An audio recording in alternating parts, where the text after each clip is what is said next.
ذکر مصطفیٰ نہ کرے۔ اسی کے ساتھ اب تقریر کا سلسلہ شروع ہوا جاتا ہے۔ سب سے پہلے مقرر کو میں دعوت دینے جا رہا ہوں۔ موضوع کو دیے گئے ہیں مخصوص موضوع کے ساتھ اور اپنے مخصوص ٹائم میں اپنی حاضری کو مکمل کریں گے۔ پہلے مقرر ہیں جناب محمد داؤد سعید نوابی صاحب، جو کہ تشریف لائیں اور اپنی حاضری پیش کریں۔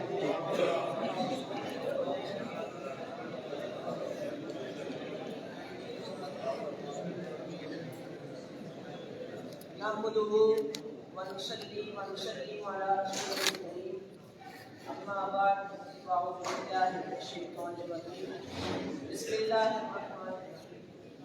صدر اعلی مرتبہ ارباب علم و دانش اور گلشن نعیمیہ کے مہب تہ پھولو، السلام علیکم ورحمۃ اللہ وبرکاتہ۔ آج مجھے جس موضوع پر سخن آرائی کرنے کا موقع ملا وہ ہے قیام پاکستان اور علماء حق کا کردار۔ صدر اعلی مرتبہ قیام پاکستان کے محرکات کیا تھے اور اس کی تاریخ بہت پرانی ہے۔ تاریخ ہند علماء اہل سنت اور مشائخ طریقت کی ناقابل فراموش قربانیوں سے بڑی پڑی۔ اگر یہ کہا جائے کہ اس خطے میں انقلاب کی بنیاد ہی انہوں نے رکھی تو ہرگز غلط نہ ہوتی۔ صدر اعلی مرتبہ حق کی خاطر آواز بلند کرنے والے سب سے پہلے مرد مجاہد، جنہیں لوگ علامہ فضل حق خیر آبادی کے نام سے جانتے ہیں، آپ نے اپنی علمی حکمت اور شعور سے بھانپ لیا کہ مسلمانوں کو ذہنی طور پر انگریز کی غلامی کی طرف دھکیلا جا رہا ہے۔ صدر اعلی مرتبہ آپ نے 1857 میں انگریز کے خلاف جہاد کا فتویٰ جاری کیا، جس کی حمایت میں علامہ فیض احمد بجیوی، علامہ صدر الدین خان اور مولانا عبد القادر اور وزیر خان اکبر آبادی رحمۃ اللہ تعالی علیہ اور بہت سے علماء اور مشائخ اس کے ساتھ ساتھ نظر آتے ہیں۔ مجدد دین ملت امام احمد رضا خواہ فاضل بریلوی رحمۃ اللہ تعالی علیہ، آپ کے والد مولانا نقی علی خان صاحب اور آپ کے دادا مولانا مفتی رضا علی خان صاحب کی اس فتوے کی تائید کرتے رہتے ہیں۔ صدر اعلی مرتبہ اس فتوے کے جاری ہونے کی دیر تھی کہ بر صغیر میں ایک عظیم و شان مہم کا آغاز ہوا، جسے کچلنے کے لیے مکار انگریز حکومت نے بہت سارے علماء کو شہید کر دیا گیا، بہت سارے مجاہدین کو شہید کر دیا گیا، اور 1857 میں مولانا فضل حق خیر آبادی رحمۃ اللہ تعالی علیہ کو کالا پانی کی سزا سنائی گئی، جس میں 1861 میں آپ اپنے مالک حقیقی کو چاہتے ہیں۔ آزادی کی تاریخ میں علامہ فضل خیر آبادی کے ساتھی مولانا سید کفایت علی کافی رحمۃ اللہ تعالی علیہ، آپ کو 1857 میں پھانسی کی سزا سنائی گئی۔ جب پھانسی کا وقت تھا تو آپ کی زبان پر یہ اشعار تھے۔ صدر علی مرتبہ میں کہنا چاہتا ہوں، مجھے کہنے دیجیے، میں کہنا چاہتا ہوں کہ کوئی گل باقی رہے گا نہ چمن رہ جائے گا، بس رسول اللہ کا دین حسن رہ جائے گا، بس رسول اللہ کا دین حسن رہ جائے گا۔ تاریخ قیام پاکستان میں جس دو قومی نظریے کی بنیاد سب سے پہلے حضرت مجدد الفسانی نے رکھی، بعد ازاں مجدد دین ملت امام احمد رضا خان فاضل بریلوی رحمۃ اللہ تعالی علیہ، آپ نے 1899 میں پٹنہ میں منعقد ہونے والی آل انڈیا سنی کانفرنس میں مسلم قومیت کا علیحدہ اور باضابطہ طور پر تصور پیش کیا، جس میں آپ نے ہندو کے خلاف اور سب کے اٹھنے والے فکروں کے خلاف اپنا مذہبی فریضہ سر انجام دیا اور دو قومی نظریے کی بنیاد رکھی۔ آپ نے آج انڈیا سنی کانفرنس سے خطاب کرتے ہوئے فرمایا کہ مسلمان الگ قوم ہے، غیر مسلم الگ قوم ہے، خواہ وہ ہندو ہو، خواہ وہ یہودی ہو، خواہ وہ عیسائی ہو، خواہ وہ برطانیہ سے ہو یا امریکہ سے، تم نے ان سے دوستی تو کر لی ہے کہ وہ اس طرح تمہیں حکومت دیں گے، تو ایسا ہرگز نہیں، کیونکہ کفر آپس میں ایک ہے۔ جب آزادی کی تحریک چلی تو بانی پاکستان نے علامہ عبد الحامد بدیونی اور علامہ عبد العلیم صدیقی رحمۃ اللہ تعالی علیہ کو پاکستان کی آگاہی کے لیے دوسرے ممالک میں بھیجا۔ آپ نے عرب ممالک کے دورے کیے اور ان کو پاکستان کے متعلق آگاہ کیا۔ بعد ازاں ان کی خدمات کی بدولت بانی پاکستان قائد اعظم محمد علی جناح نے ان کو سفیر اسلام کا لقب دیا۔ 1946 میں بنارس میں منعقد ہونے والی آل انڈیا سنی کانفرنس جو 4 روزہ اجلاس پر مشتمل تھی، اس میں علامہ سید محدث